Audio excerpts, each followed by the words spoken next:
And by the time we actually managed to get around to getting her a diagnosis, it was closer to sort of in between grade 8 and grade 9. And she had struggled with being bullied. She had struggled with her mental health, with, of course, the comorbidities of depression and anxiety, and some meds that they'd put her on actually put her into kind of like a hypomania.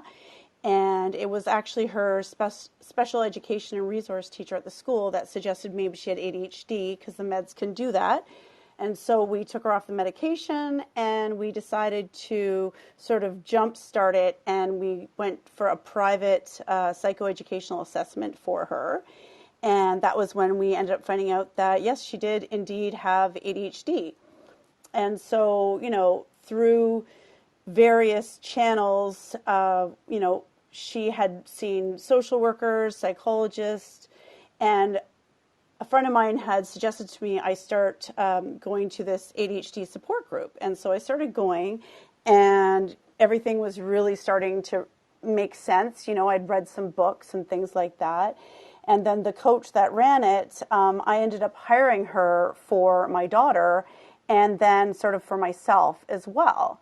And through her, I actually ended up going to the Atlanta conference a few years back, and it was like, holy smokes, what? It was, I showed up there and it felt to me like I was on another planet, like I had been on Earth here, and that I wasn't from Earth, and that here I found this amazing planet, and everybody that was there was all from the exact same planet as me. And I just felt so validated, and I felt like, holy smokes, everybody gets it. And I came home from that conference, obviously exhausted, but also very energized. It was after that I decided to join ADCA and become a life coach specializing in ADHD. And so I went to ADCA, and attending ADCA was life-changing for me, actually, because one of the second courses you take there is called Personal Transformation. And I took it very seriously because my daughter's struggles actually just basically shone a big, giant light on my own. And when I took that course, I was able to see so much for myself, about needs and boundaries and tolerations and values. And I took it to heart, and I implemented it all into my life, and it really drastically changed it to the point where ultimately it led me to realize that I needed to leave my marriage for the better of, all of us, I guess. And so that was sort of my process. And I went and I ended up getting a therapist to help her sort of leave my marriage, because for some reason I just couldn't figure out what was keeping me there, And so I did, and I left my marriage. And then, it felt like something was missing. It felt like, my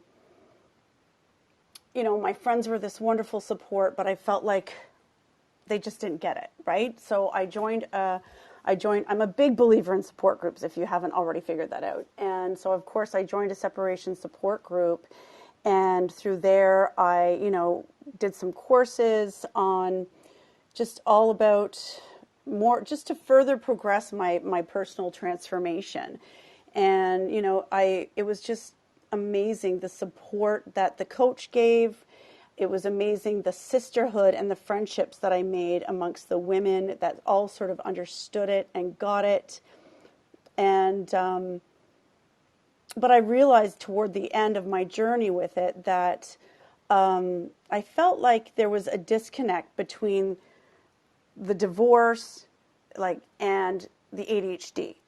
And somehow I felt like I really wanted to help women that had ADHD sort of through the process, because, divorce is very traumatic on everybody involved. And there's just so much thrown at you all at once. And for those that have ADHD or that are neurodiverse, it can just be overwhelming. And, for myself, I don't have a formal diagnosis of ADHD, but knowing what I know and looking at my report cards and my entire life, I strongly believe that I have ADHD. I essentially just live assuming I have it, and that way I can just, use the strategies and tools that I've learned. And it definitely helped me get through my divorce when it came to trying to get my home ready and get it organized and get it purged. And we had 10 years of stuff built up in this house.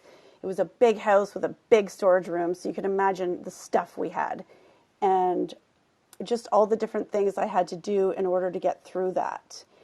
And so I just felt this strong need and connection to want to, and this pull, like you were talking about in the questions you'd sent me, about this pull to have this calling to help women that have ADHD through their divorce. Because, with ADHD, throughout your life, there's a lot of people that don't believe in you and that tell you you can't do it. And so through, the years, you start to believe that story about yourself, that you can't do it. And it impacts your self-esteem and your self-worth. And, often there's that rejection piece as well. So in order to avoid rejection, so many women, they overplease and they overgive. And what happens is they consistently put themselves last and they deplete themselves.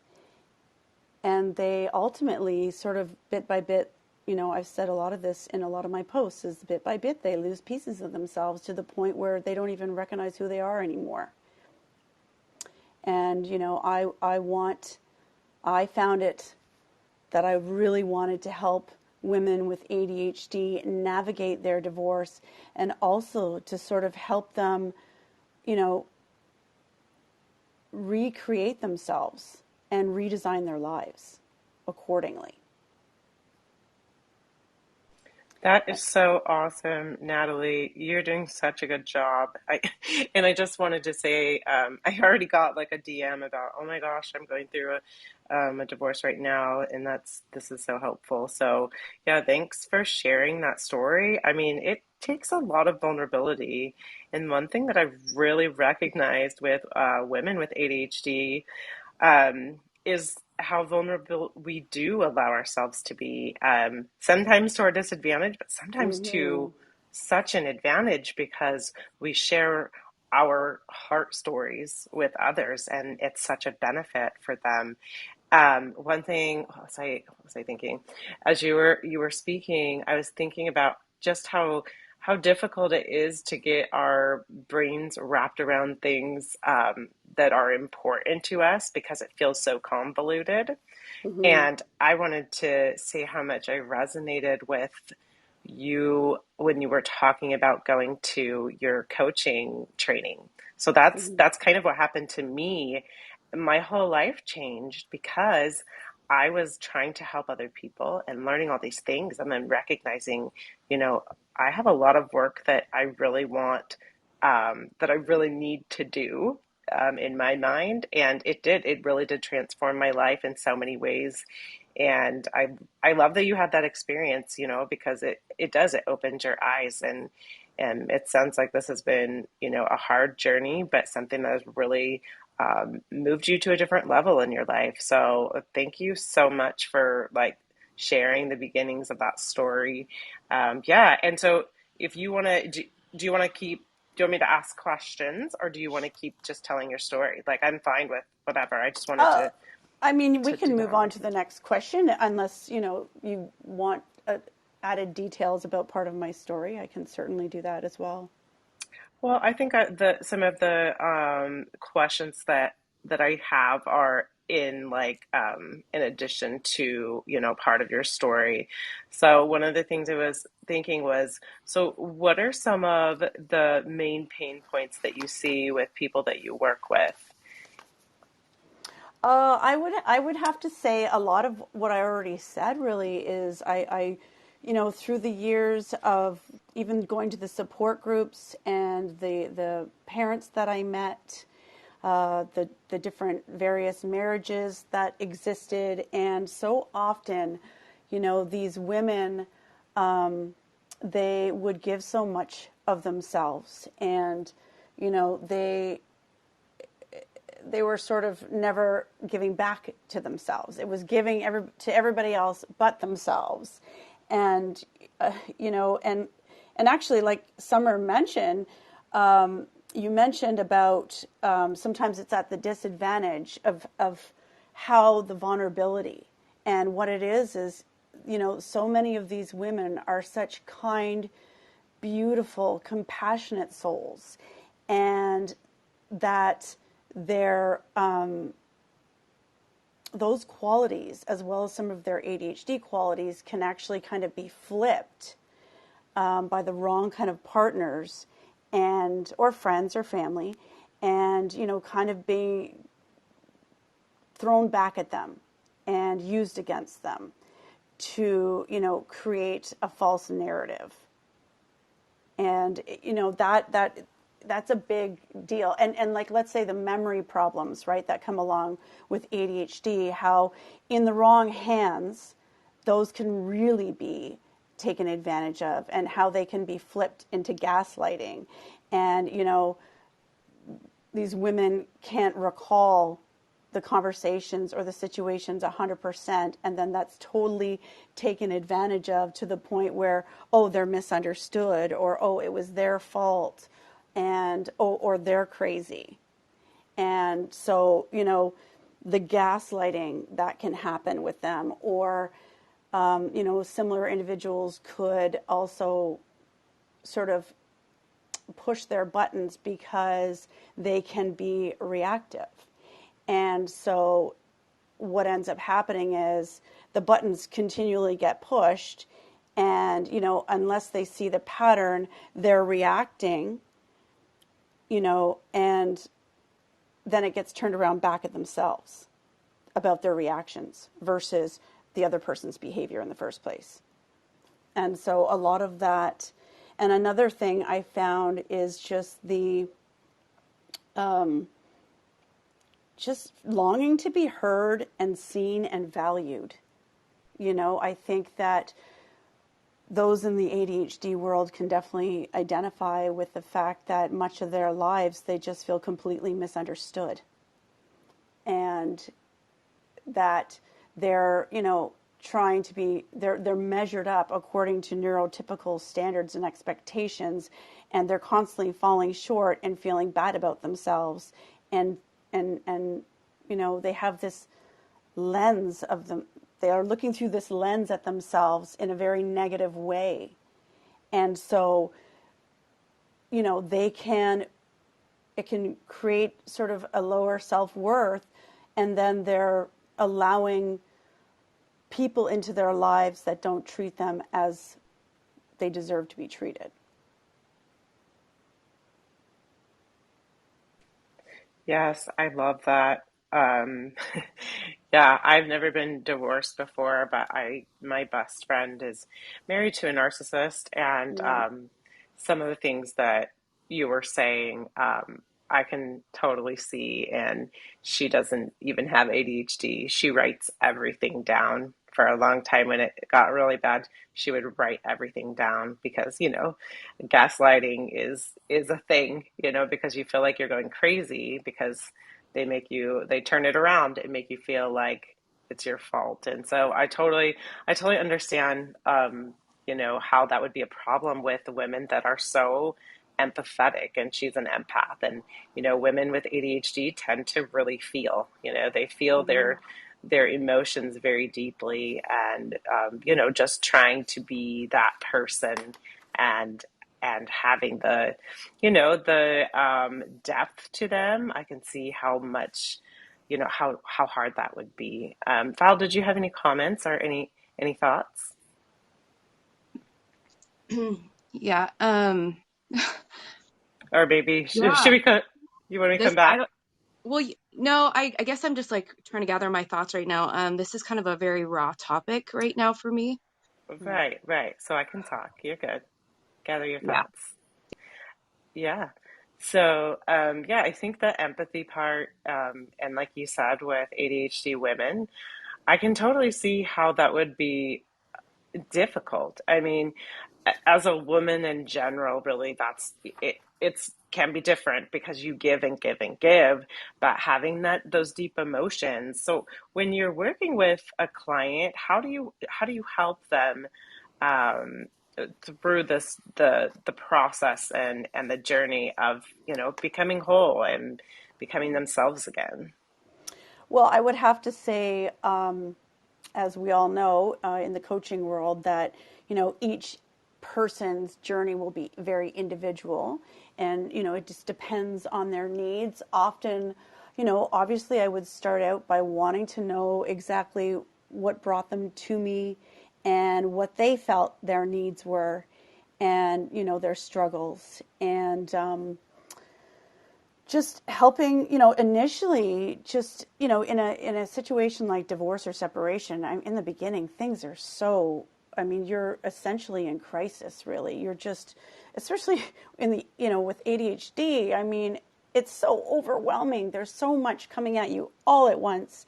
And you're riddled with anxiety because you have this world of uncertainty ahead of you and you have no idea, what's going to happen.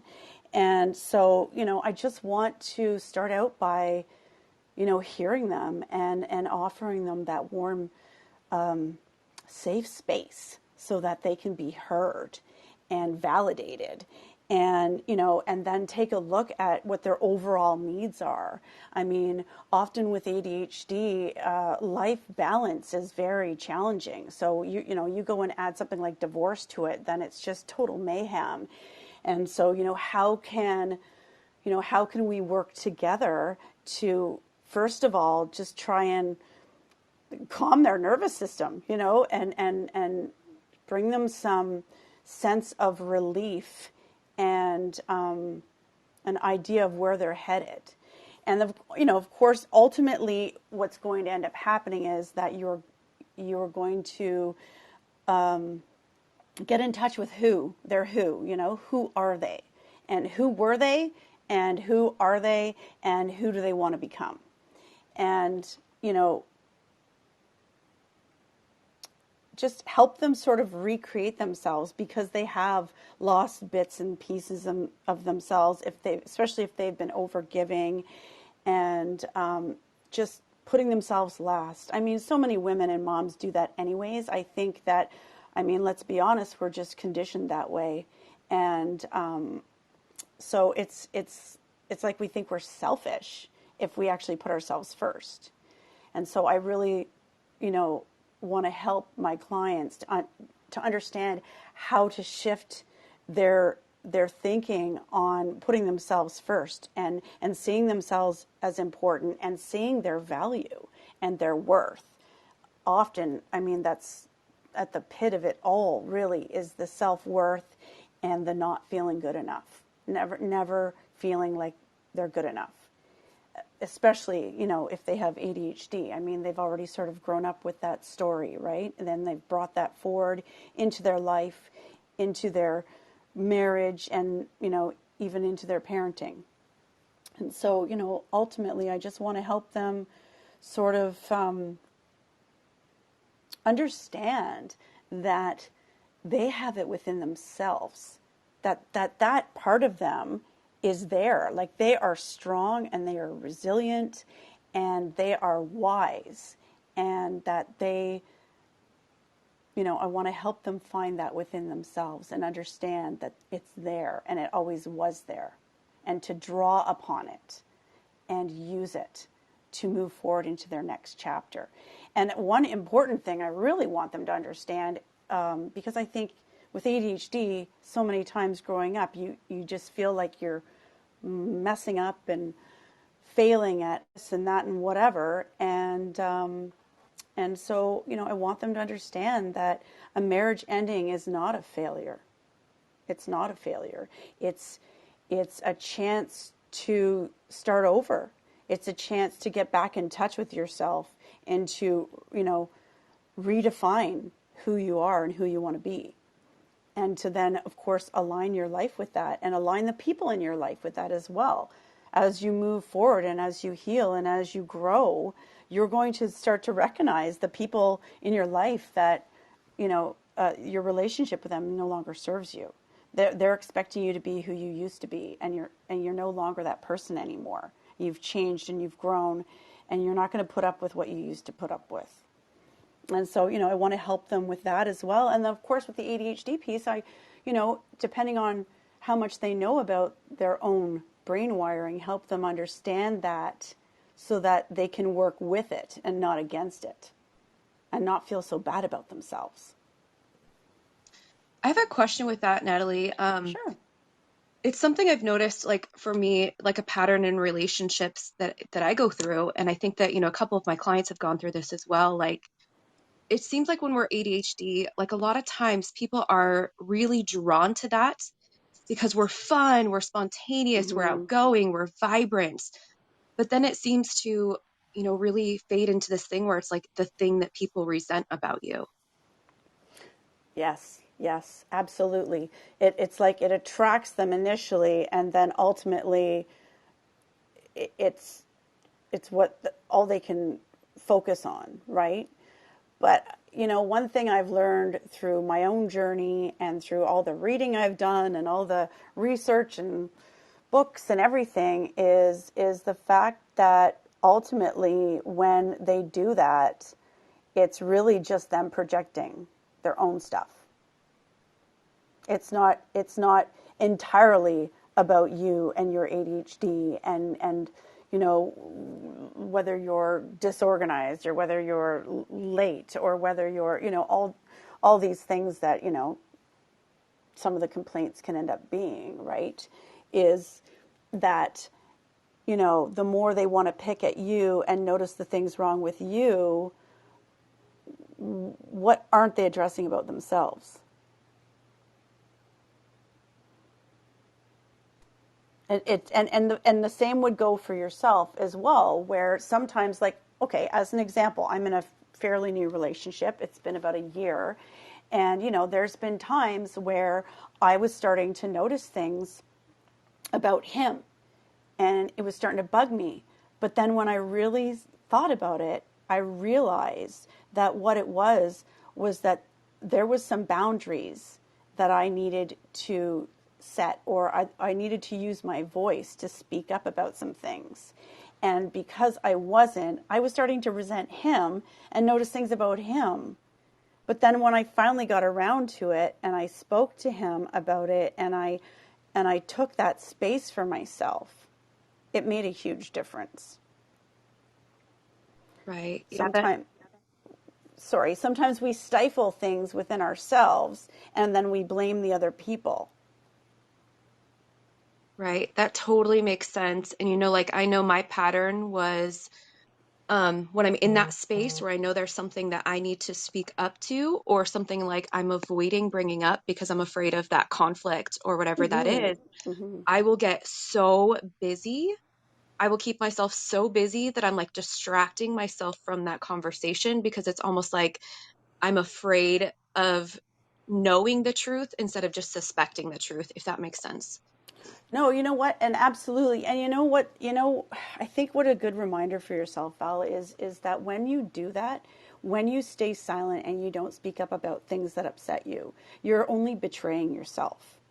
You're betraying yourself, and those are the beginnings. Those are those little pieces that you start to lose of yourself. So every time you don't speak up for something that upsets you, or like a boundary that you need to set, or a boundary that was crossed, every time you let it go and you don't speak up about it because you're trying to avoid conflict or rejection, then you're only doing yourself harm ultimately. And so it's important to understand that, you know, I think for me, coming out of my divorce and going into relationships, what I did for myself was I kind of wrote, rather than focusing on what kind of partner I wanted, I focused on what kind of partner I wanted to be. You know, what were the deal breakers going forward? What, you know, what were some pet peeves? What kind of boundaries did I want to set? I wanted to show up as myself right from the get-go. I wanted them to know who I was right from the get-go. I wanted to set boundaries as I went along, as they popped up. Like, I was reading something on Instagram last night about limerence, it's called, and about how it can come off like love bombing, and how, you know, with the ADHD brain and those dopamine hits when you first meet somebody, you're so excited and you just want to see them all the time. You want to talk to them all the time. You want to text them all the time. And, you know, my boyfriend and I were sort of like that in the beginning. And I was exhausted. It was like I had a hangover from the dopamine. And so I finally said to him, I go, you know what? This isn't necessary. This is too much. It's so distracting for both of us. And in some ways, it's not healthy. I said, we don't need to be texting each other all the time. We don't need to be talking all the time. We need to like back it up a little bit and just like take space for ourselves and to calm our brains, really, right? And so you know, I set those boundaries with the texting, and then, you know, trying to balance my life. This is another hard piece, is when you get into a relationship with someone and trying to balance seeing them, spending time with your kids, getting your own time. And gosh darn it, once you get your own time and then it's gone, no way. Like you want it back. So I get grouchy if I don't get my own time. So I take those opportunities to try to, you know, take space for myself and say, hey, you know what? No, I'm not going to hang out with you and your son this weekend, even though I don't have, you know, my youngest. I'm gonna take time for me, and, you know, or I want to spend time with my kids alone. And because my kids, you know, you have to understand, going into a new relationship, is that where are each of you? And you know, he has to understand my journey. Like, I'm at where I'm at. Me and my kids are, we're at where we're at, and he's at where he's at, and he's been single for a lot longer. So, you know, I'm not ready for some of the things that he probably would be ready for. And I have to be honest about that. And then it's up to him whether he wants to be patient or whether I'm not the woman for him. Yeah, if I can comment on that just a little bit.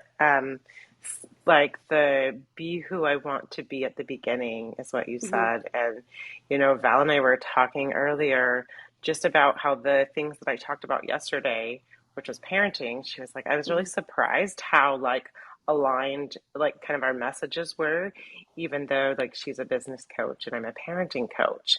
And I think it aligns because the message is the same, showing up as who you want to be and Mm-hmm. being that person, showing up to any relationship, you know, being that person of who you want to be without feeling like you have to, I don't know, cater or change Mm-hmm. just because you're around them, that Mm-hmm. you can show up in your truth and show up as who you want to be and not who they make you feel like.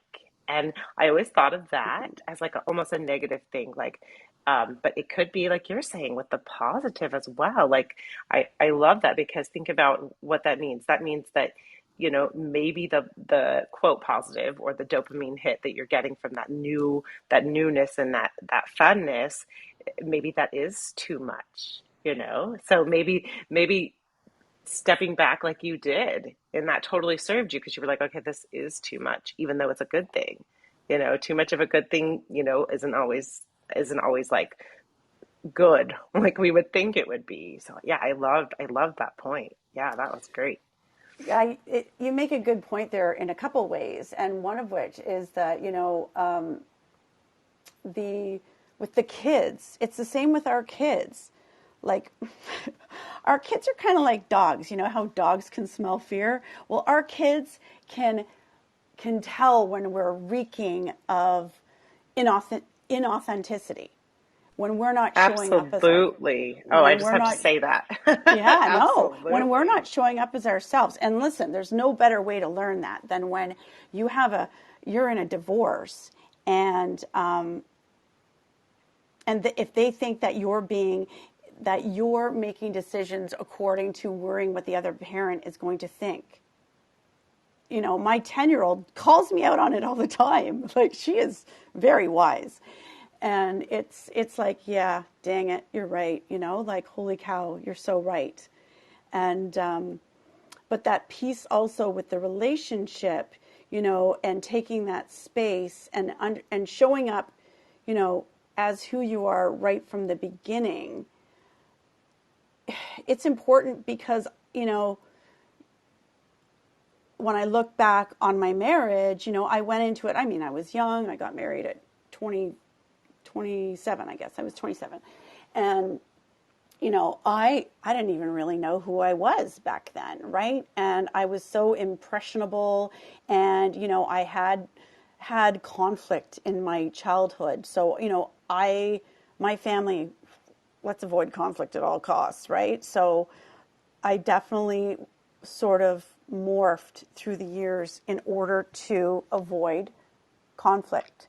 And so it's been a real challenge for me moving forward in a relationship now and I'm trying to get my kids to understand this too, is that not to fear confrontation or communication and conversation. That it doesn't always have to be a scary thing. It doesn't have to mean that it's conflict.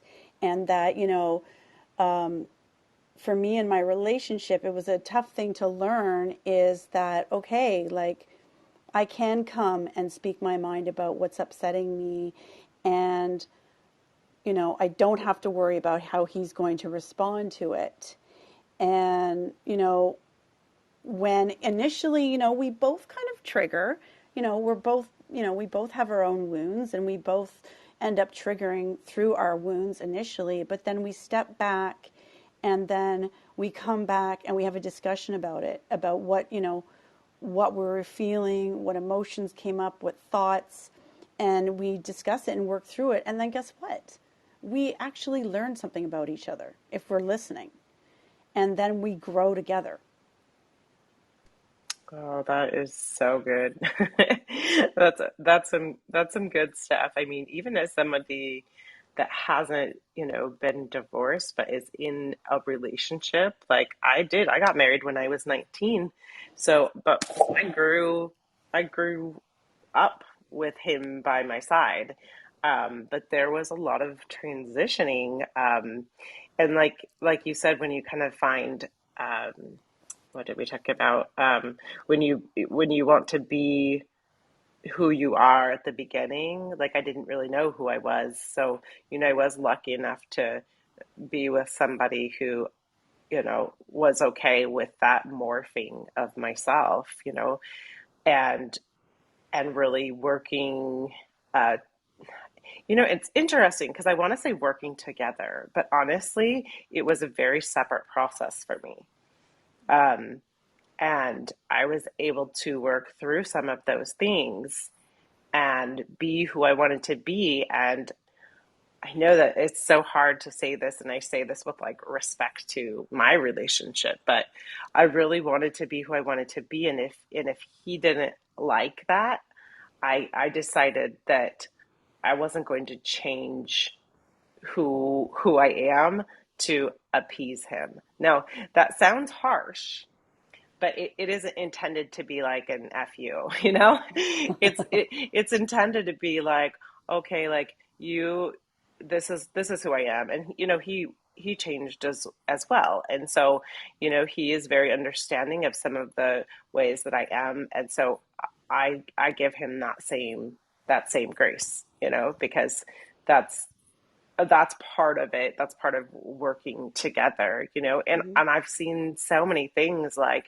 sometimes it's not going to work, and if there's only one person working and the other person isn't, that's not something that, you know, you can always work around. But it's interesting how much I resonate with the things you're saying, even though I'm not divorced. And Val and I, the same conversation we had earlier today, that, you know, those same things in relationships, parent Hmm. relationship, married relationship, divorce and relationships, like all of those same things are based on relationships. So I think it's so interesting that those actually, you know, actually are, people resonate with that idea because we're all wired for belonging. We're all wired for wanting to be a part of something. So yeah, I think that's awesome. So I'm going to go ahead and open up to the audience to raise their hands if they have questions or thoughts that they want to share. We usually just do that like more towards the end. And I'm just Hmm. going to reset the room real quick. You guys are in the ADHD Parenting Club. So we are doing the ADHD Rise, and we are doing this summit on Clubhouse all month long. So we have two speakers every day, Monday through Friday, and we are doing everything ADHD. We're doing entrepreneur. Oops, sorry. We're talking to entrepreneurs. We're Entrepreneurs. talking about, hi Diane, talking about parents. We're talking about, you know, the comorbidities, all of the things that we deal with. And I'm so grateful that, you know, like Val was talking, that we found this idea. We both had the same idea. And like, then we got together and we're like, okay, this is going to be big. This is going to be something that can serve so many people and help so many lives, because when I rise, you rise, we rise together. Like, I just love the thought that, you know, we're changing the face, changing, you know, what ADHD looks like from the outside, because there are so many positives and so much goodness that really gets overlooked. So I'm so excited to do this summit and to, you know, help people and touch lives. And, you know, if you resonate with something somebody says, reach out to them and, you know, take that opportunity to make new friends and make new connections. So thank you guys all so much for being here. So, okay, Diane, how are you today? I'm going to turn the time over to you for your question. Well, thank you. I'm doing okay.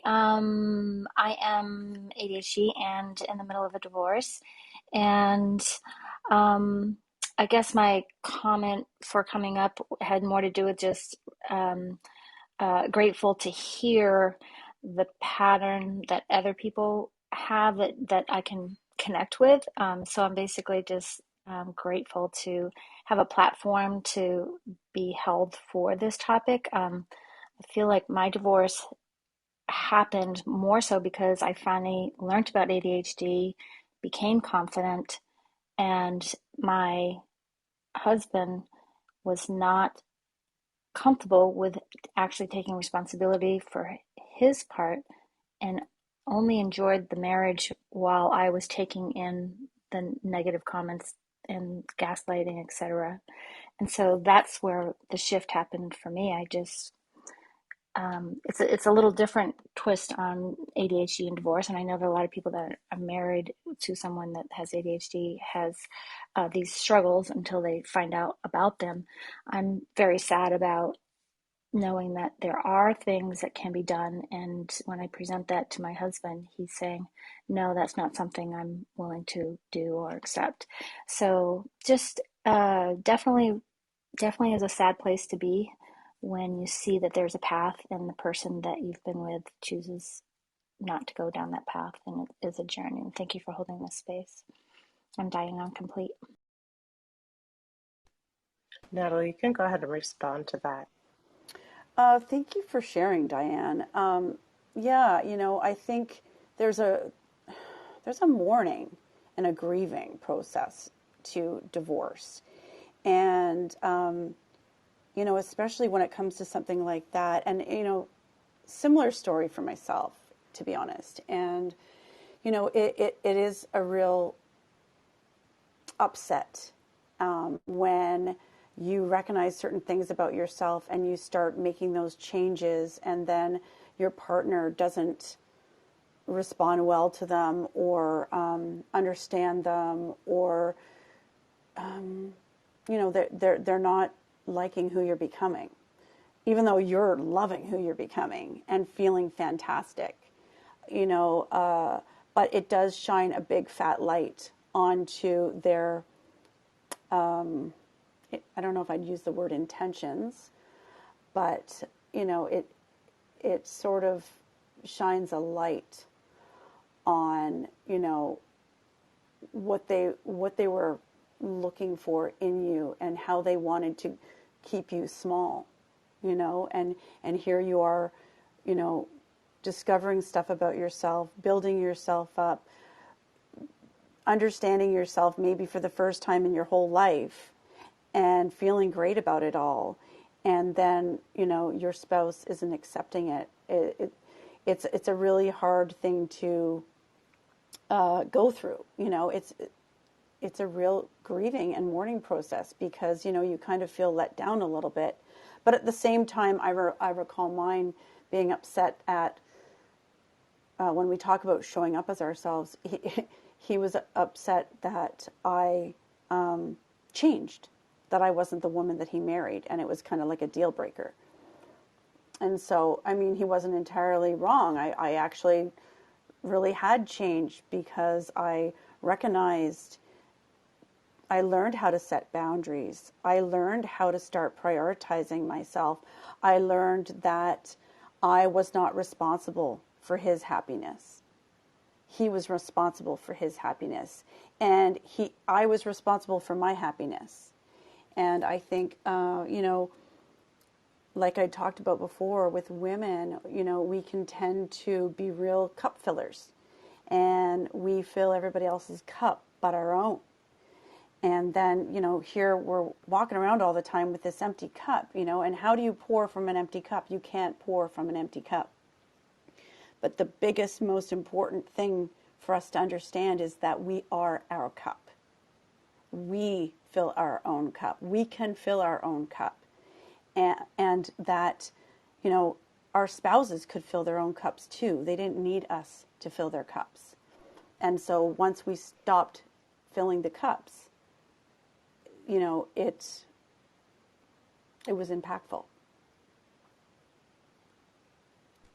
I love that. That's so good. I know that's like my saying today. I love that, but I really do. I keep saying that, but it's so true. I mean, the idea that you are okay with yourself is so powerful. That you don't show up to the world because you need validation from other people is super powerful. For me, it did. It changed my whole perspective, because I was able to say to myself, okay, how do I want to show up? And if I wasn't trying to please someone else, who would that person be? And I think that that is something that really did pull me through and really did help me. So thank you so much for that. If anyone has any questions or thoughts, they can raise their hand and I can bring them up and we can do that. Um, yeah, so Natalie, Diane, did that help you? Did that serve you? Do you have another follow-up question, or are you good? Oh, yeah, that was helpful. Thank you. Yeah, it's always great to just have what I've been through acknowledged and understood, and that's a huge part of the healing process, I'm sure. And I'm just riding the wave and doing my best to move forward. So thank you for again holding the space. I'm Diane. I'm complete. Thank you so much, Diane. And reach out to Natalie. I'm sure she would, love that. Reach out to her and, start creating those connections that are going to help you move through, your challenges. I think that that's what this is for, ADHD Rise. I mean, think about the idea of rising, past divorce, past those challenges that, you know, often keep us stuck, you know. And I think what Natalie does is an amazing thing, taking somebody, you know, and helping them not feel defeated by such a huge thing, because divorce is huge. I mean, I'm like the first one in a long time that stopped the cycle of divorce in my family. It is like way back, and abuse. And so, you know, to rise above and beyond those challenges can be difficult to do on your own. So yeah, make sure, you know, if you resonate with anyone, and Natalie, make sure you reach out.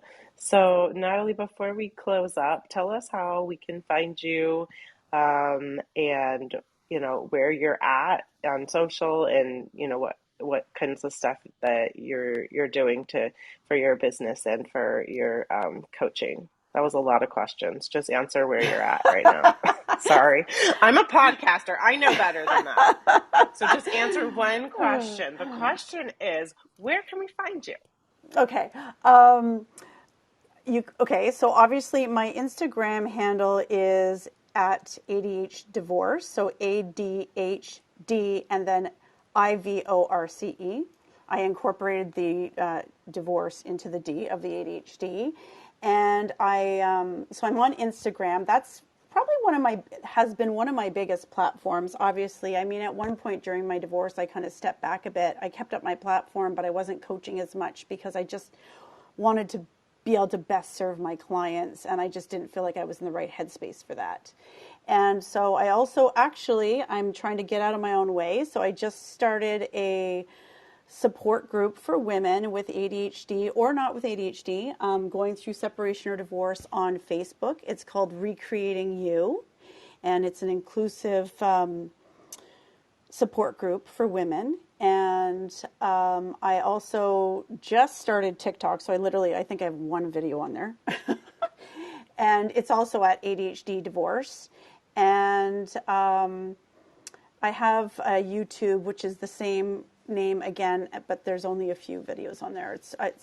I'm just starting to sort of branch out a little bit and sort of get out of my own way. So I'm really excited about my new support group and all that I can do to support them and learn from them and sort of best serve them, their needs through, hopefully their feedback and letting me know what they need and what resources or information, things like that. And ultimately down the road, I want to get into workshops and master classes and sooner or later making my own So where course. can, yeah, that's amazing. That's good stuff.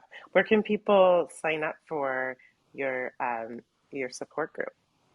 Well, they could go to Facebook. If they're already on Facebook, they can just look the group up, Recreating You. Okay. Um, and then also, I mean, if they wanted to DM me, I could give them further information in case, they want, they didn't catch all my information that I said.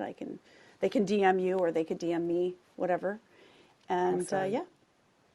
Awesome. Thank you so much, Natalie, for being here. We really appreciate it. What a great conversation. I mean, I was like, okay, I'll be able to contribute like, you know, the effects of divorce on my personal life as, you know, from my parents being divorced, and but like really it resonated so much, like, you know, just as far as relationships, you know. So Hmm. we're so grateful that you were here with us today, and we super appreciate all your knowledge. So if you guys haven't already, go to, I think now we have it, Nicole, I think we have valnichols.com/ADHD Rise. So you can go sign up for the ADHD Rise, and you can have access to the replays when you sign up, and to all the other fun stuff that we have going on. So we also have another speaker, Yakini Pierce, who is ADHD Love, and that is at 1:30 today and Pacific time, and she is an amazing advocate, and she's got a really good, fun group on Instagram of ADHDers. You know, she's been around for a while, and she's a fantastic mother with ADHD. You know, parenting ADHD, and she's going to talk about ADHD and shame. And that is a hot topic because we all feel so much shame surrounding, ADHD and surrounding the behaviors that we feel. So she's going to be here today at 1:30. So make sure you go sign up for ADHD Rise at valnichols.com /ADHD Rise and join us at 1:30. We're so excited to do this event all month long. So please let us know how we're doing and go ahead and sign up. Thank you everyone for being here. We super appreciate it. Thanks for having me, ladies. Yes, Yes, it was thank you so great. much, Natalie. You are amazing and incredible, and thank you for pouring into us today. Thank you. It was my Okay, pleasure. bye-bye. Bye.